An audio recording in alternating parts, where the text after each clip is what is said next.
માંડવી મધ્યે આવનારી 9/9/2025ના શ્રી નારાયણ બાપુની 25મી નિર્વાણ તિથિ નિમિત્તે ભવ્ય કથાનું આયોજન કરવા બાબતે સફળ મીટિંગ યોજવામાં આવી। સ્ટોરી રિપોર્ટ બાય પવન જોશી, માંડવી। ખાસ કરીને બાપુ હમણાં મીટિંગનું આયોજન કરવામાં આવ્યું તો આશ્રમ પર કઈ બાબતની મીટિંગ હતી?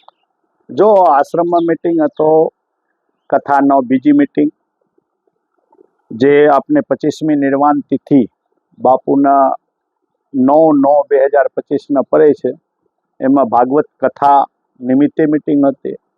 એના કારણે અમે મીટિંગ રાખ્યા હતા અને એમાં સમિતિની ગઠન થવાનું હતું, એના બાબતમાં મીટિંગ હતી। ખાસ કરીને કથા કઈ તારીખથી કઈ તારીખ સુધી રહેવાની છે? 9/9/2025 કથા શરૂ થશે, કેમ કે તે દિવસે જ નારાયણ બાપુના 25મી નિર્વાણ તિથિ છે અને એનાથી 15/5/2025 સુધી કથાની પૂર્ણાહુતિ છે અને 16/9/2025 નારાયણ યજ્ઞ છે। કઈ જગ્યા ઉપર કથાનું આયોજન કરવામાં આવશે અને મુખ્ય વક્તા કોણ રહેશે? જો કથાના આયોજન જે છે, જગ્યા આ શાખા ગ્રાઉન્ડ જે કહેવામાં આવે છે, RSS ગ્રાઉન્ડ, શાખા ગ્રાઉન્ડ, એમાં કથાનું આયોજન રહેશે અને એના ઠીક સામે જે સત્સંગ આશ્રમનો જમીન છે એમાં જમણવારનો રહેશે। પછી સામે મુખ્ય ગેટ પાસે પાર્કિંગની વ્યવસ્થા રહેશે। મીટિંગમાં કોઈ ખાસ નિર્ણય જે તમે કહેવા માંગશો? મીટિંગમાં નિર્ણય એવું થયો, સામતસિંહ સોઢા જે મયુર લેબોરેટરી છે એ આપના ટ્રસ્ટી છે, એને પ્રમુખ સમિતિનો પ્રમુખ બનાવ્યા છીએ, કેમ કે આ કથા દરમિયાન જે કથા સમિતિ હશે એમના પ્રમુખ એના હેઠળ બધા કામકાજ થશે। પછી એમાં નિર્ણયો લેવાના કે હરેક વસ્તુ માટે દાતા તો જોઈએ, તન મન ધનથી સેવા, તન સેવા કરવાવાળા પણ જોઈએ, ધન સેવા કરવાવાળા પણ જોઈએ। તો એમાં બધા નિર્ણય થયો કે જેમ કથાનો જમણવારનો ખર્ચ કેટલો, જમણવારનો ખર્ચ આશરે 35 લાખનો છે, પછી મંડપ ખર્ચ 5.5-6 લાખનો છે, પછી સ્ટેજ ખર્ચ છે, ભજન ખર્ચ છે, 3 કાર્યક્રમ રહેશે।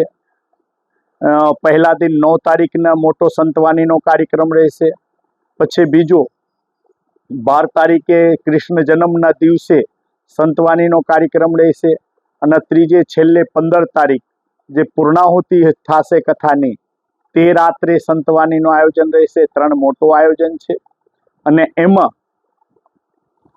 આ સબ બધા માટે દાતા જોઈએ। સંતવાણી માટે ચલો જે કલાકાર છે એમના માટે તો એ ફ્રી સેવા આપે, લેકિન સાજિંદાઓ માટે બધાને તોય પણ ભાડા ફૂલની તો ફૂલની પાંખરી આપવું પડશે, તો એના માટે દાતા જોઈએ।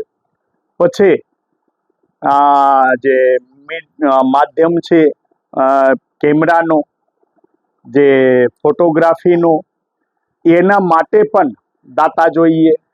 સ્થળનો ખર્ચ, સ્થળ એના માટે દાતા જોઈએ। તો એ બધાય જે છે એ દાતા માટે એક લિસ્ટ તૈયાર થયો છે, કેટલા ખર્ચ છે અને કેના કેટલા। હવે 35 લાખ કોઈ આપે તો વાંધો નથી, નહીં તો પેટા બનાવેલ છે, જેમ કે એક ટાઈમ સવારનો જમણવાર, સાંજનો જમણવાર, કૃષ્ણ જન્મનો અલગ, પછી નારાયણ બાપુના તિથિના અલગ, રૂક્ષ્મણી વિવાહનો અલગ, એવી રીતે અમે પેટા ભાગ પાડી દીધા છીએ।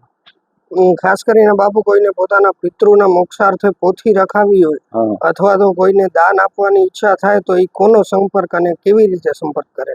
જો પિતૃના મોક્ષાર્થે અમે પોથીનો પહેલા તો નિર્ણય ના હતો, લેકિન બધાનો એમ ઈચ્છા થઈ કે ભાઈ કોકના આગળ જો અમે કરીએ, આપીએ તો એનો ભાવ સાથે જોડાયેલ હોય, એટલે અમે પોથીનો નિર્ણય કર્યા છીએ, પોથી રાખવાનો। અને પોથી રાખવાનો નિર્ણય કરી અને એમાં જે છે અમે 51,000 રૂપિયા રાખ્યા છીએ, એક પોથીના 51,000 રૂપિયા। અને એમાં જે પણ પોથી રાખવું હોય એ રાખી શકે છે અને એ પોથી રાખવાનો સમય પછી દાતાઓના જે 11,000 થી 99,000 સુધી નામ આવશે, 11,000 થી 99,000 સુધી નામ આવશે અને લાખથી આગળ એ વ્યક્તિના ફોટા આવશે કંકોત્રીમાં लेकिन ये निर्णय 1 तारीख सुधी, केम कि 1 तारीख सुधी अगर जो नाम आवी जाए तो अमने 8 दिन कंकोत्री छपावामां लागे, पछी ई कंकोत्री वेचवामां लागे टाइम, अने पछी कथामां तो एटले टाइम जोईए, एटले अमे 1/8 सुधी लास्ट डेट छे। जे दाताओने पोथी राखવું હોય કે જમવાનો ખર્ચ આપવું હોય અથવા મંડપમાં દેવું હોય, સાધુ સંતોને 11 લાખનો દક્ષિણાનો ખર્ચ અમે ટાર્ગેટ બનાવ્યા છીએ, સાધુ સંતોને દક્ષિણામાં આપવું હોય કે મંડપનો સ્ટેજનો આપવું હોય કે સંતવાણીમાં આપવું હોય, એ ગમે ત્યારે આપી શકે। લેકિન નામ કંકોત્રીમાં રાખવું હોય તો 1 તારીખથી પહેલાં કરવું પડશે, અને 1 તારીખથી પછી જે આવશે એને સ્વીકારવામાં તો આવશે, लेकिन એનો નામ પછી કંકોત્રીમાં નહીં આવી શકે। વहाँ એક મોટો બેનર જે 11,000 કે 51,000 એવા હશે, 99,000 સુધી, એનો મોટો બેનર કથા મંડપમાં લગાવી દેશું, અને જે લાખના આજુબાજુ હશે, જે ઉપર હશે, એને કથા મંડપમાં એક ફોટો અને એનો દાતાનો એવી રીતે લગાવશું। લેકિન એ 1 તારીખ પછી જે હશે એનો અને કોનો સંપર્ક કરે? हाँ, संपर्क कोनो करे? जो संपर्क में हूँ महंत छूँ ज, मारो संपर्क करी सके। पछे आ समितिनो प्रमुख जे छे सामसिंह सोढा, एमनो संपर्क करी सके। पछे आ समितिनो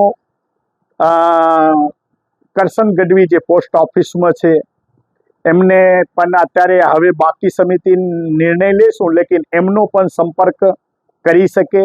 पछे बीजू एडवोकेट दीपक सोनी जे सोनी समाजनो प्रमुख छे, एमने पण संपर्क करी सके।